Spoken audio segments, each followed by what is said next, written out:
Meanwhile, at owners' meetings, Jerry Jones urged the NFL to end the practice of investigating off-field misconduct, according to Pro Football Talk. And clearly that wish wasn't granted because over the weekend, USA Today reported that the NFL is investigating players involved in an arm wrestling event that went down over the weekend at the MGM Grand Casino in Las Vegas. So reportedly, more than 30 current and former players, including James Harrison and Marshawn Lynch, were involved. The NFL VP of Communications, Joe Lockhart, said no one sought pre-approval, and this could potentially be in violation of the league's gambling policy. Here to break it all down with us, what a special treat, the great Ron Jaworski in the flesh, Joss. Molly, good to see you. You know, it's draft time. I came here with my quarterback attribute sheet. I got my stats. I got the numbers. I'm ready to break it down. And we're going to talk arm wrestling in Las Vegas. You know the NFL and all the drama really. that comes with it. Look at Steve. He's ready to move on.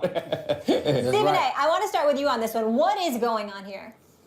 Well, what's going on here is that the NFL, and the NFL essentially is reminding the players that this is still our league. We still have to have purview over the league, and we have to monitor and be very, very careful about who we elect to associate ourselves with, even though we have a franchise that's about to move to Vegas in a few years. That's the reality of the situation. It's still Vegas. It's still the gambling capital in our nation. We still have to monitor ourselves accordingly and make sure that we're dotting our I's and crossing our T's and being very, very careful of what we involve ourselves in. In the grand scheme of things, is an arm wrestling contest a big deal? Of course it is not. But at the same time, what you don't want to do is have James Harrison, Marshawn Lynch, even though he's retired, even though he's about to unretire, but you have guys who are either presently or formerly associated with the NFL ingratiating themselves with casinos in a fashion unbeknownst to the National Football League. Because if you do that, then it could potentially compromise the integrity of the game because you're allowed to facilitate these relationships without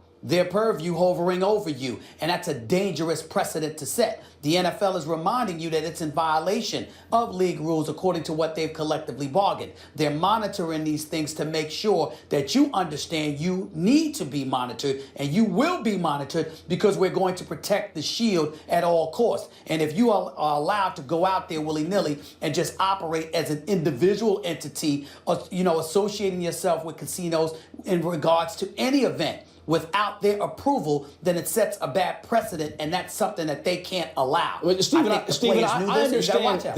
understand there's a fine line for these players, and the NFL must oversee their actions, particularly when it comes to gambling.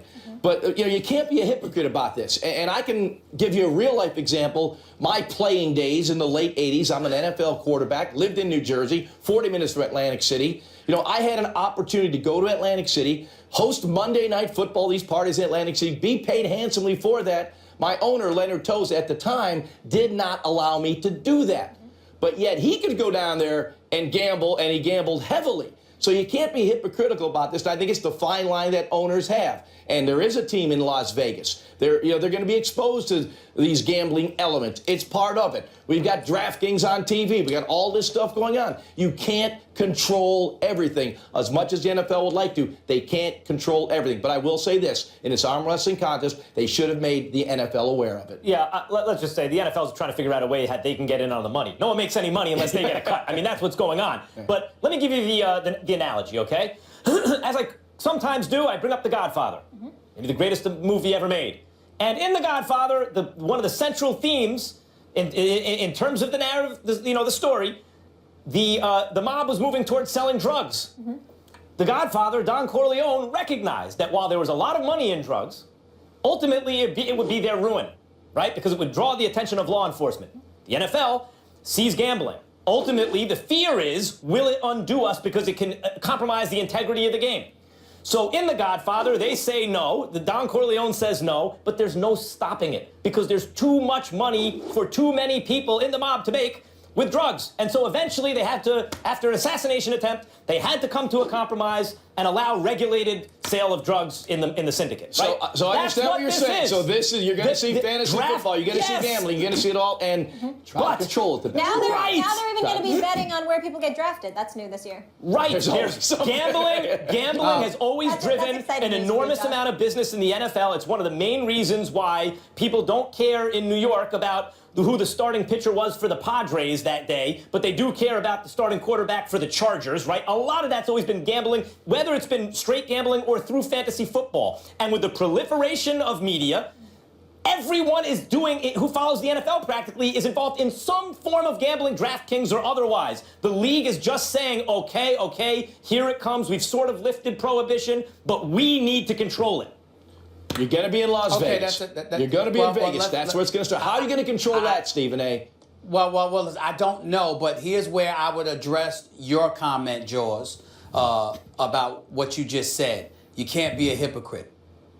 Actually, yes, they can. A matter of fact, most bosses are. We all know it. Let's just call it what it is. Usually the rules that apply to us don't apply to them. This is the way it goes. I mean, we may not like it, but I don't care where you go in corporate America for you to think for 1 second that the rules that are applicable to you are applicable to superiors or a governing body. You got your head in the sand. That's the way it goes. You talked about your former owner with the Philadelphia Eagles. George, my response to you, you didn't like it. Did you capitulate? Did you capitulate, yes or no? Hey, I caved. Did you capitulate? I caved. Yeah, I knew it. I'm sorry.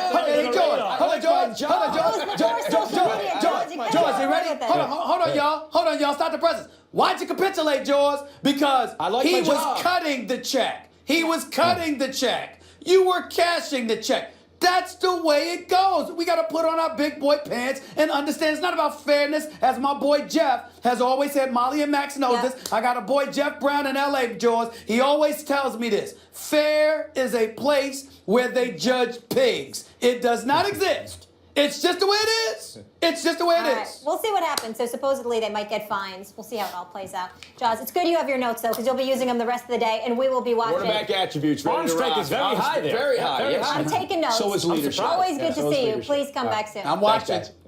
Jay Cutler ain't on that list. You said leadership, right? Jay Cutler's not on that list. That's not one leadership. I know that one. Pressure coming.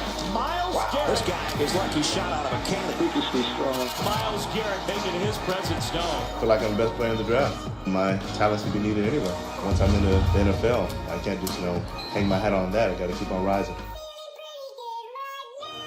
You're probably the first pick in the draft going to Cleveland. Obviously, a bright future. Our next guest is from Arlington, Texas, and was a two-time All-American at Texas A&M, but he might be calling Cleveland his home for a little while. Joining us now is the man who will likely be the first player taken in the 2017 draft, Miles Garrett. Thank you so much for being here. Yes, ma'am. Thank you for having me. So almost all the experts have you going number one overall, and you said if you don't go number one to the Browns, that you will punish them. Why is it so important for you to be the first pick? Just proved to me that I'm the best player in the draft, and that going on forward, that's what I got to hold myself to. I got to be the best player my position on defense and in the NFL, and that's what I'm looking forward to do from day one. If Cleveland, Miles, go ahead, Stephen A. Go ahead. Miles, let me ask you this question. This is a two-parter. Number one, what do you believe makes you the best player in the draft? That's A. And B, why would you want to go to Cleveland? Why would I want to go to Cleveland? It's because, same reason I wanted to go to Texas A&M. I wanted to turn that around. They had the wrecking crew, before I was there, and they wanted to rebuild that, and I wanted to be a cornerstone part of that defense and that process of turning that around. So I feel like I could be that same, player, that same kind of, cornerstone player in Cleveland. And what motivates me, basically just the drive, my competitive nature that I get from my family. I know that I want to be the best because that's all I know. Going against my parents, in the yard, or my brother or sister, they were great athletic specimens, and nothing was given. You had to earn every win. And every time you did something, it was full tilt. And I want to be the best no matter what it is. And I've set my sights on football, and that means I got to be the greatest. You seem like an internally motivated person. It's hard to be the number one overall pick in the draft if you're not an internally motivated person. But if you do go to Cleveland, this is the irony of the draft. The best players usually go into the worst team. Unless it's a thing with the Colts or something like that where they have everything in place, they miss the quarterback, and then lucks into that situation right away. I see the process going on in Cleveland and I trust the process. I think Cleveland's going to wind up being really good. DePodesta and all these guys, but usually that takes a couple of years to get there. What kind of an impact do you think you can have on wins and losses year one?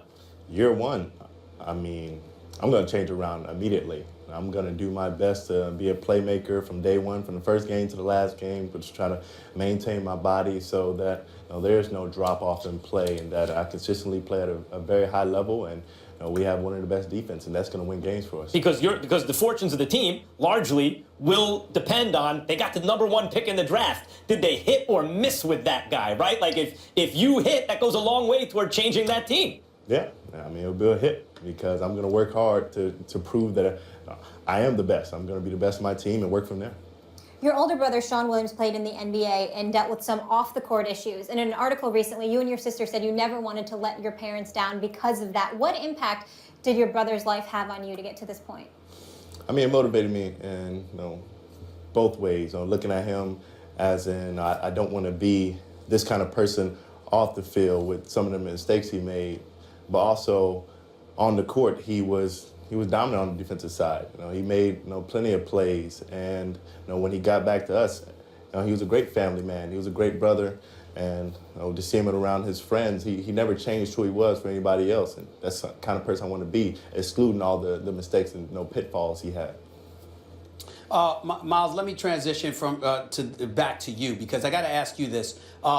Texas A&M at times, their defense, obviously, people had some questions about it. I'm a fan of Coach Sumlin and all of that, but defensively, there were times where we felt like guys could have been better. I want to know, how do you feel about the way you played this past season, and how do you feel about critics who've questioned the way y'all played? I remember you were supposed to be on Mike and Mike this morning. Booker McFarland was there. He obviously was very critical about how you guys played in the SEC at times over the last couple of years. I want to know how you felt about your play this season and how you guys were as a whole defensive unit and how that can transition to the next level for you.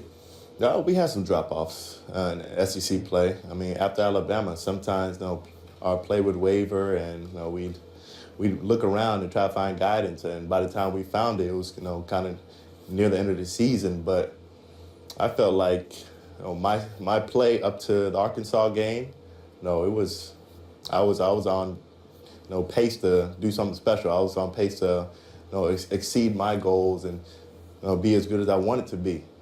And I got sidetracked by an injury, but I felt like I was one of the best last year, and I hope to hopefully pick up where I left off. If you wind up in Cleveland, because who knows, trades can be made, draft day, everything, but let's say you wind up in Cleveland. LeBron James just brought the chip to the land. The Cleveland Indians came very, very close, and the Cleveland Browns fans, I mean, the Dog Pound's the reason they have the franchise back. That's an organic, terrific fan base for a team that's given them very little to root for.